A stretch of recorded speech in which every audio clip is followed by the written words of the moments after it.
Hello everyone, welcome back to my YouTube channel that is हक से पढ़ो feel free to learn.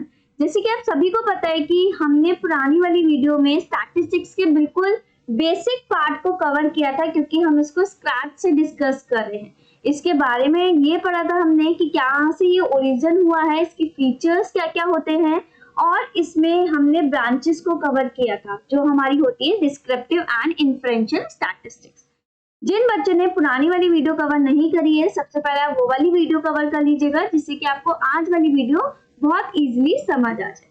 तो आज की वीडियो बढ़ाने से पहले मैं आपको स्टैटिस्टिक्स के एक डेफिनेशन क्लियर कर देती हूँ। स्टैटिस्टिक्स क्या होता है, क्या चीज हम इसमें बेसिकली कर रहे हैं।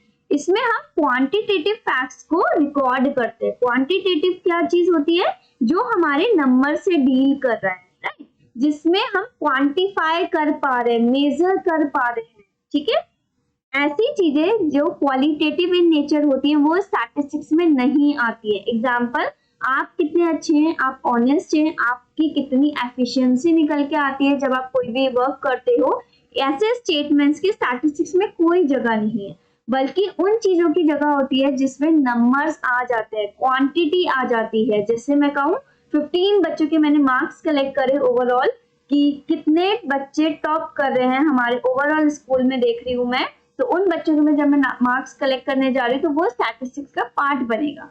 इंडिविजुअल डेटा भी स्टैटिस्टिक्स में नहीं आता है। इंडिविजुअल मतलब सिंगल बच्चे का अगर मैं डेटा कलेक्ट करती हूँ तो वो स्टैटिस्टिक्स में नहीं आती। क्यों?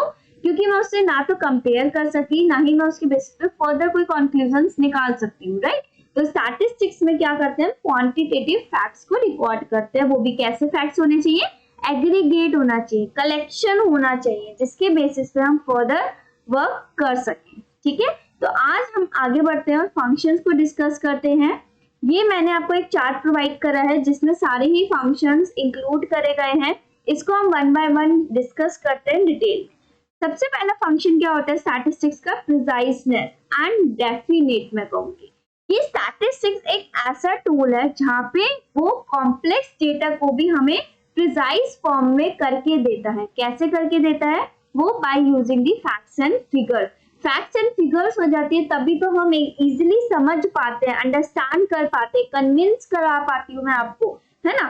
फिगर्स जहाँ पे आ जाती हैं वो हमारे लिए ज्यादा आई कैचिंग इन नेचर हो जाता है। आप ये भी मान के चलो, अगर मैं आपसे कहूँ कि 15 बच्चे हैं, उसमें से ए बी सी ने टॉप किया है, ए के नंबर आए 99%, बी के आए हैं 95% एंड सी के आए हैं 93%, और बाकी के जो ये बच्चे थे उनके आए थे फॉर सपोज आप कह सकते हो कि 75, 55, 64 एंड सो ऑन।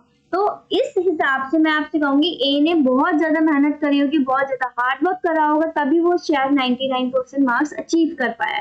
तो ये एक डेटा निकल के आया ना, आपको फैक्ट्स एंड फिगर मिली, तभी तो आप भी एनालाइज कर पा रहे हो कि हाँ ए बी सी ने सही में ओवरऑल बहुत अच्छा परफॉर्म किया है, तभी उनको इतनी परसेंटेज मिली है। तो स्टैटिस्टिक्स क्या करता है, हमें प्रिसाइज फॉर्म में फैक्ट्स एंड फिगर्स प्रोवाइड कराता है, जिससे कि हमें समझने में बहुत इजी हो जाता है किसी भी चीज को।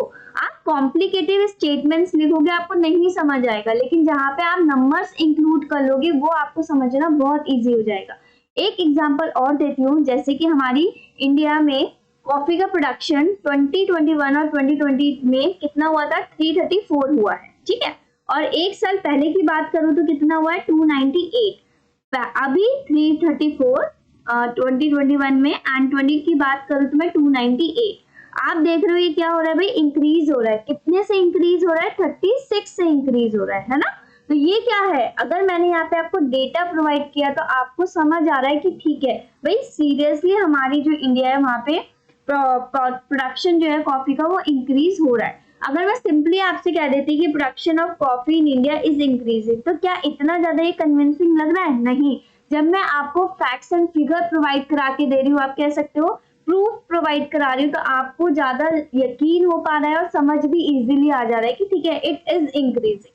ठीक है, तो यही हमारा स्टैटिस्टिक्स का मेन एम है, मेन फंक्शन है। Second point is condensation. इसका क्या मेन पॉइंट है, स्टैटिस्टिक्स जो करता है ना, पूरे ओवरऑल डेटा को कॉम्प्लेक्स फॉर्म में नहीं करता, बहुत सिंप्लीफाई करके आपको दे देता है। जो कॉम्प्लेक्स से कॉम्प्लेक्स डेटा भी होगा उसको वो आप सिंप्लीफाई करके दिखा सकते हो। आपको कोविड के टाइम पे न्यूज चैनल्स क्या कर रहे थे भाई, इतना सारा उनके पास डेटा होता था, आपको वो चार्ट्स में यहाँ पे दिखा देते कि यहाँ पे ये बढ़ रहा है, इस सिटी में ये बढ़ रहा है, इस सिटी में डाउन हो रहा है, तो वो आपको प्रेजेंट कर रहे थे, है ना। बहुत सिंप्लीफाई में by using the various tools and technology आप कह सकते हो, bye using various charts and graphics, वो आपको सिंप्लीफाई करके दे रहे थे। तो यही जो हमारा स्टैटिस्टिक्स का मेन एम है, मेन फंक्शन है, वो क्या करता है, बहुत बड़ी बड़ी फिगर्स को भी सिंप्लीफाई कर देता है इनटू फ्यू सिग्निफिकेंट फिगर्स। पूरा हम इस चार्ट से क्या कर सकते हैं, एनालाइज कर सकते हैं पूरे चीज को, है ना। आप एनालाइज कर सकते हो होल सिचुएशन को। तो this is the main function of statistics. Next one is comparison. ये हमने कल भी बात करी थी। अगर किसी भी स्कूल है, कोई भी बच्चा है, अगर आप कहो, उसके हम क्या करते हैं, स्कूल्स में क्या होता है, 7, 8, 9, 10 के मार्क्स आ जाते हैं जब, तो हम क्या करते हैं, उसके बेसिस पे कंपैरिजन फ्रेम करते हैं कि भाई 11th में भी अगर इस बच्चे को साइंस और कॉमर्स लेनी होती है ना, तो हम कंपैरिजन करके ही तो उसको अलॉट करते हैं। बच्चा खुद का कंपैरिजन करते हैं कि भाई मैं साइंस में कितना अच्छा रहा हूँ, मेरा पास्ट रिकॉर्ड क्या रहा है, तो मैं 11th में साइंस चूज करूंगा, है ना, तो मैं कॉमर्स चूज करूंगा। इसी बेसिस पे तो आप स्ट्रीम्स भी चूज करते हो। तो स्टैटिस्टिक्स फिगर्स, वही फैक्ट्स एंड फिगर्स हमें क्या फैसिलिटेट करते हैं, कंपैरिजन फैसिलिटेट करते हैं। इसकी वजह से हम कंपैरिजन कर सकते हैं बहुत इजीली, राइट। होमोजीनियस डेटा, जो सेम तरीके का डेटा होता है, वो ही कंपेयर कर सकते हैं। ये चीज मैंने कल भी बताई थी। ऐसा नहीं होगा कि मेरे मार्क्स कंपेयर हो रहे हो तो मेरे मार्क्स मेरे नंबर से ही तो तुम कंपेयर करोगे, तो मैं 11th में क्या चीज लूं। ऐसा थोड़ी कि मेरे छोटे भाई बहनों से कंपेयर कर लोगे, नहीं, सेम होना चाहिए, होमोजीनियस डेटा होना चाहिए कंपैरिजन के लिए। तो वो भी स्टैटिस्टिक्स का एक फंक्शन होता है। Next one is prediction, collection of data. अगर हम बहुत सालों से कोई डेटा कलेक्ट करते हुए आ रहे, तो उससे हम क्या कैलकुलेट कर सकते हैं, हमें ट्रेंड पता चल सकता है, ठीक है। अगर कोई भी कंपनी है, उसकी सेल फॉर सपोज 4 सालों से लगातार बढ़ रही है, तो वो क्या करेगी, वो ये प्रिडिक्ट कर सकती है कि आने वाले 1-2 साल में भी उसकी सेल जो है वो अप ही जाएगी, एटलीस्ट डाउन नहीं जाएगी। क्यों? क्योंकि उसकी मार्केट ग्रोथ बहुत अच्छी चल रही है, मार्केट में रेपुटेशन बहुत अच्छी फ्रेम हो चुकी है। तो इस वजह से हम क्या कर सकते हैं, अगर हमें प्रीवियस डेटा पता हो तो हम आगे का फ्यूचर प्रिडिक्ट कर सकते हैं। वेदर फोरकास्टिंग में भी यही होता है, by using the facts and figure, वो आगे का जो हमारा होता है वेदर, वो फोरकास्ट करके हमें बताते हैं। तो this is also the main function of statistics. Next one is formulation of policies. जब हम पर कोई भी डेटा निकल के आ गया, जैसे कोविड के टाइम पे भी डेटा निकल रहा था, रेगुलरली बेसिस पे गवर्नमेंट उसको कलेक्ट करवाती थी। तो जब हमारा डेटा कलेक्ट होता था, उसके बाद वो फॉर्मुलेट करती थी पॉलिसीज को कि यहाँ पे हमें रेड जोन बनाना है, यहाँ पे ग्रीन जोन है, यहाँ पे ऑरेंज जोन है, यहाँ पे प्रिकॉशंस लेने की बहुत ज्यादा जरूरत है। आप देख रहे थे कहीं कहीं तो लॉकडाउन लगा हुआ था, कहीं ओपन भी हो चुका था, जहाँ पे केसेस कम आ रहे थे। तो उसी के बेसिस पे पॉलिसीज फ्रेम होती हैं। आप कह सकते हो अगर पॉपुलेशन हमारी बढ़ रही होगी, तो उसके बेसिस पे हम ये भी तो पॉलिसी बनाएंगे कि ठीक है, अब हमारी नीड भी बढ़ रही है, फर्दर नीड्स बढ़ रही है, शेल्टर, फूड, एजुकेशन से रिलेटेड नीड्स बढ़ेंगी, और फिर उसके रिगार्डिंग हम एक्शंस लेंगे, पॉलिसीज बनाएंगे। तो स्टैटिस्टिक्स हमें क्या प्रोवाइड कराता है, बेसिक रॉ मटेरियल प्रोवाइड कराता है for framing policies. Next one is formulation and testing of hypothesis. Statistics help in formulation and testing of hypothesis. इसमें क्या होता है, देखिए, हम कोई भी एक स्टेटमेंट बना लेते हैं। मैं हूं, जैसे कि अगर मैं किसी XYZ कंपनी में वर्क कर रही हूँ, तो मैं देखूंगी कि यहाँ की सेल, अगर मैं इस कंपनी का एडवर्टाइजिंग बढ़ाऊं, एडवर्टाइजिंग कैंपेन ज्यादा से ज्यादा करूं, तो क्या होगा भाई, उस कंपनी की सेल बढ़ती है या घटती है, ये मेरे को चेक करने के लिए मेरी ड्यूटी है ये चीज। तो मैं अब इस चीज को मैंने हाइपोथेसिस बना ली कि हाँ बढ़ेगी। मैंने कहा कि अगर आप एडवर्टाइजमेंट ज्यादा कराते हो तो आपकी कंपनी की सेल और ज्यादा बढ़ेगी। इस चीज को मैं कैसे टेस्ट कर सकती हूँ, by using various statistical test, by applying मैं उसे अप्लाई करके उसको टेस्ट कर सकती हूँ कि हाँ तो वाकई ऐसा है या नहीं है। और टेस्ट कौन कौन से होते हैं, Z test, F test, T test, ANOVA test, and बहुत सारे होते हैं। अभी इसको भी हम डिटेल में पढ़ेंगे in further classes. Next one is limitation. ये सारे हमने अभी फंक्शंस पढ़े थे, अब बात कर लेते हैं लिमिटेशंस की, कमियां। स्टैटिस्टिक्स की कल से हम अच्छाई कर रहे हैं कि स्टैटिस्टिक्स ये हमें हेल्प करता है, इस तरीके से हम फैक्ट्स एंड फिगर्स प्रोवाइड करेंगे तो हमें और सिंप्लीफाई हो जाता है डेटा, और हम उसके बेसिस पे पॉलिसीज एंड ऑल बना लेते हैं। भाई कुछ कमी भी तो होगी इसके अंदर। अब वो कमी क्या है, ये मैंने आपको चार्ट प्रोवाइड करा है, इसको हम देखते हैं वन बाय वन कि क्या क्या कमियां हैं। सबसे पहले कमी, statistics does not deal with individual measurement.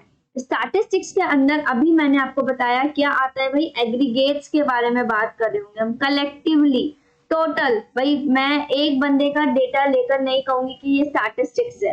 एक बच्चे के नंबर अच्छे आए थे, मतलब एक बच्चे के नंबर 90% आए, इसका मैं क्या करूं, इसको मैं कैसे एनालाइज करूंगी स्टैटिस्टिक्स में, फर्दर कैसे इस पर वर्क किया जाएगा, नहीं। जब तक मैं बोलूंगी कि भाई 15 बच्चों के नंबर मैंने कलेक्ट करे, उसके बेसिस पर मैं निकालूंगी टॉप 3 कौन से हैं और टॉप लोअर वाले बच्चे कौन से हैं जिनके नंबर कम आए हैं, किसको ज्यादा करने की मेहनत जरूरत है और ज्यादा, और किसको थोड़ी सी और एफर्ट डालेंगे तो और अच्छे नंबर आ जाएंगे। तो जब हम कलेक्शन करते हैं तभी हम स्टैटिस्टिक्स का पार्ट बन जाएंगे। सिंगल इंडिविजुअल मेजरमेंट की कोई भी स्टैटिस्टिक्स में प्लेस नहीं होती है। Single and isolated figure do not constitute statistics. इसमें यहाँ पे कुछ भी नहीं आएगा, जो भी इंडिविजुअल यूनिट्स होंगी वो यहाँ पर नहीं आती। Next one is statistic deal with quantitative data only. ये तो मैंने आपको स्टार्टिंग में ही बता दिया। भाई क्वालिटेटिव कहाँ जाएगा फिर, क्वांटिटेटिव तो तुम ले रहे हो स्टैटिस्टिक्स में, क्वालिटेटिव डेटा को हम कहाँ लिखें कि बच्चे की कितनी एफिशिएंसी है, कितना ऑनेस्टी है उसके अंदर, कितनी सच्चाई बोलता है, कितना दिखने में वो अच्छा है, सुंदर है, तो ये सारी चीजें हम कहाँ लेके जाए, स्टैटिस्टिक्स में नहीं आप डिस्कस कर रहे हो। तो ये इसकी क्या हो गई, लिमिटेशन हो गई। सिर्फ और सिर्फ ये क्वांटिटेटिव पे फोकस करता है, क्वालिटेटिव में यहाँ पे कोई भी बात नहीं हो रही होती है। नेक्स्ट इज स्टैटिस्टिक्स में कंटेन सर्टेन एरर्स। देखो जरूरी नहीं है कि स्टैटिस्टिक्स में सब कुछ अच्छा ही चले। आप खुद सोचो, अगर कहीं हमने कुछ गलत कर दिया, फॉर सपोज कोई मेथड मैंने गलत अप्लाई कर दिया, तो क्या वहां पे मेरे रिजल्ट्स निकल के आएंगे सही, नहीं आएंगे ना। अगर मैंने कोई गलत टेक्निक अपनाई, वहां पे मैंने उसको अच्छे से यूज नहीं किया, तो वहां पे मुझे पूरी पॉपुलेशन के बारे में अच्छे से जो रियल फैक्ट्स है वो पता नहीं चल पाएंगे। आपको मे बी ये भी लगता होगा कि कोविड में कम लोगों की, मतलब इन कंपैरिजन पुराना वाला जो पहले साल हमारा फर्स्ट आया था उस टाइम पे कोविड ज्यादा इफेक्ट करा, सेकंड में नहीं करा। बट मे बी यहाँ पे हमने डेटा को सही से एनालाइज ना किया हो, मे बी वहाँ पे और भी ज्यादा पेशेंट्स आए हो, है ना। तो अगर हम सही टेक्निक ही नहीं अपनाएंगे तो हमें रियल फैक्ट्स के बारे में नहीं पता चलेगा। तो ये भी एक स्टैटिस्टिक्स का आप कह सकते हो एरर है, हमारी लिमिटेशन है कि यहाँ पे कुछ एरर्स आएंगे अगर आप किसी भी मेथड को अच्छे से अप्लाई नहीं करते हो। Next one is statistics can be misused. भाई किसी इंपॉर्टेंट बंदे के हाथ में अगर आपका डेटा लग गया तो ये तो आपको मिसयूज कर ही सकता है ना वो सामने वाला बंदा। आप देख रहे हो आजकल सोशल नेटवर्किंग का इतना यूज हो चुका है कि आपकी आईडीज हैक कर ली जाती है, राइट। और अगर आपने कोई इंफॉर्मेशन गलत दे दी, इनकम्प्लीट दे दी, उसके बेसिस पे आपने कोई डिसीजन ले लिया, तो उससे भी क्या हो सकता है, फॉल्स कंक्लूजन्स निकल के आ सकते हैं। तो स्टैटिस्टिक्स को बहुत गलत तरीके से भी यूज किया जा सकता है।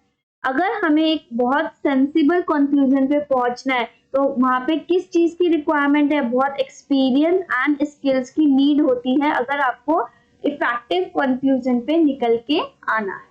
ये भी इसका एक लिमिटेशन है। Next one is statistics do not prove the best result. जरूरी नहीं है हर वक्त हमें स्टैटिस्टिक्स से बहुत ही एक्स्ट्रा ऑर्डिनरी रिजल्ट मिल जाए, नहीं, कभी कभी हमें फॉल्स कंक्लूजन की तरफ भी वो ले जाता है, क्योंकि आप अच्छे से अप्लाई नहीं करोगे कोई भी टेक्निक को तो आप फिर कह सकते हो आप डाउनफॉल में तो जाओगे ही ना, आपको अच्छे रिजल्ट्स नहीं मिलेंगे। तो बस यही चीजें हमारी लिमिटेशंस होती है और फंक्शंस होते हैं जो मुझे आज आपके साथ डिस्कस करनी थी। ये क्वेश्चन कुछ आपके होमवर्क से रहने वाले हैं, जैसे कल हमारे रहे थे। When the data are classified only on the basis of descriptive characteristics, describe कर रहे हो वहां पे आप, which cannot be quantified। Quantified मतलब मेजर, जैसे मैं मेजर नहीं कर पाती, सिर्फ डिस्क्राइब कर रही हूँ, उन चीजों को हम किस तरीके की क्लासिफिकेशन में डालेंगे। अब मैंने आपको दो ही तरीके के पढ़ाए, एक होता है क्वालिटेटिव, एक होता है क्वांटिटेटिव। अब आप बताओ क्वांटिटेटिव होगा या क्वालिटेटिव, ये आपका होमवर्क रहने वाला है। Next question is which one of the following option deal with the process of making estimates, predictions and decisions. ये भी आपका होमवर्क रहने वाला है, बहुत सिंपल क्वेश्चन है, ये हमारी पुरानी वीडियो से रिलेट कर रहा है। तो ये आप मुझे बताओगे कहाँ पे हम प्रिडिक्ट करना स्टार्ट करते हैं, फर्दर प्रोसेस स्टार्ट होती है कलेक्शन के बाद। तो ये भी आपका होमवर्क रहने वाला है। आज के लिए इतना ही रखते हैं, मिलते हैं आपसे नेक्स्ट वीडियो में नेक्स्ट टॉपिक के साथ। Stay tune with the channel, keep liking the videos and पसंद आई हो तो शेयर और अपना चैनल को सब्सक्राइब करना ना भूलिए।